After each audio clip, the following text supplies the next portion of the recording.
In 2019, we adopted a resolution to prepare a climate change policy and action plan. Soon after, we joined many other councils, agencies, organisations and government bodies from across the world and declared a climate emergency. The impacts of climate change are becoming increasingly prevalent. In the past 18 months alone, our region has experienced severe heat waves, the worst drought on record, devastating bushfires, flooding and coastal erosion. And if predictions are correct, these events will only continue to occur more rapidly in the future. As a council, we have set ourselves a target of 0 greenhouse gas emissions by 2040. Climate change is not going away. It's not something we can choose to ignore. We all need to work together to make changes for our community, our country and our world. As you'll see, we are already making changes to the way we operate and to our future planning to lower our carbon footprint. You can provide feedback on our climate change strategy on the Have Your Say page on our website. A climate change policy is Council's commitment to addressing climate change. It provides targets, a set of guiding principles and a strategic framework for action. A climate change strategy presents the actions required to meet our targets, to reduce our emissions and to adapt to the impacts of climate change. This is the first stage of Council's approach to addressing climate change and is all about addressing Council's own emissions so we can lead by example. The next phase of the project will be to work with the community to help them develop a plan to reduce their own emissions. 85% of Council's emissions are from using electricity, with the remaining 15% from fuel use in our vehicle fleet. The strategy presents over 150 actions to reduce our energy use and includes things like energy efficiency actions and investing in renewable energy.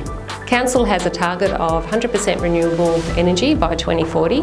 We will largely be investing in solar energy to achieve this target, and in the future looking at opportunities to develop a solar farm on council land and in partnership with our community.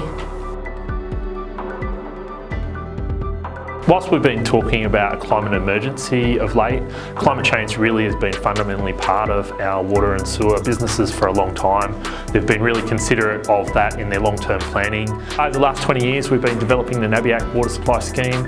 At the moment, it can supply up to 50% of our daily demands, and that's simply based on the size of the scheme, and with our future expansion plans, that will push up towards 75 and ultimately 100%. We've also got our long-term plans. We are the owner of land for a future prospective dam. That will be a major supply system coming forward. And we're also looking hard at the way that we treat our recycling of effluent. We do a lot with agricultural reuse, but there really is an opportunity for us in the long term to consider how we can better use that resource. In the future, we're looking forward to seeing the technology as it emerges and gets better. Our ability to control the processes is getting better, and at the moment we're really keen to see all options on the table when we're looking at that long-term water security. One of the number one things in regards to climate change and the waste management area is to reduce the amount of waste to landfill. And one of those key areas is in education. One of the main things that we need to provide as a council is somewhere where people can actually see how they can actually reduce their waste in their home. As part of our plan, we have the Education Sustainability Centre that we're looking at building at Tungurry to showcase some of those things. Council's role is to provide the community with maximum opportunities to reduce their waste to landfill. Reducing, reusing and recycling is one of the easiest ways that we can reduce our carbon footprint.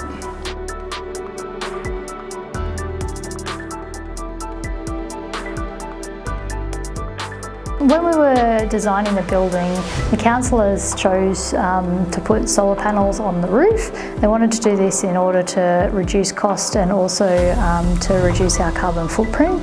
There's a 160 kilowatt system on the roof, which is 800 square metres in size. It does significantly reduce our cost of operation of the buildings. Now we've got solar panels on the roof that run the majority of the power needs for the building and also the carbon output as well.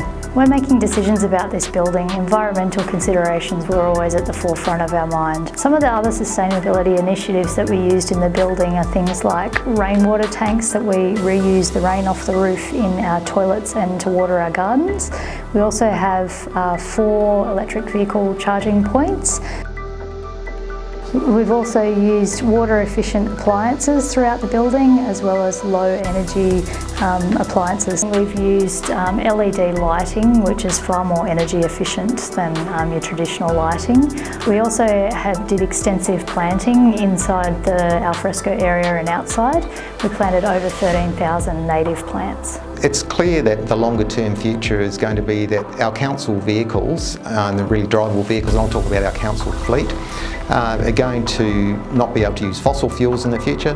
The question's really about what the time frame is and also what the technology pathway is that we should take to get there. So with that longer term direction, what we're interested in doing now is finding really a practical approach, so things that are suitable for council. One of the things we've done is to introduce hybrid vehicles as a part of a transition to more electric vehicles in the future. The procurement function in council, we look to include sustainability, and under that term we include factors like our local preference, our social responsibility, as well as environmental considerations. We have very clear targets to work towards, and we hope to see more and more people in the community joining us on this climate action journey. To find out more, search climate change on our website.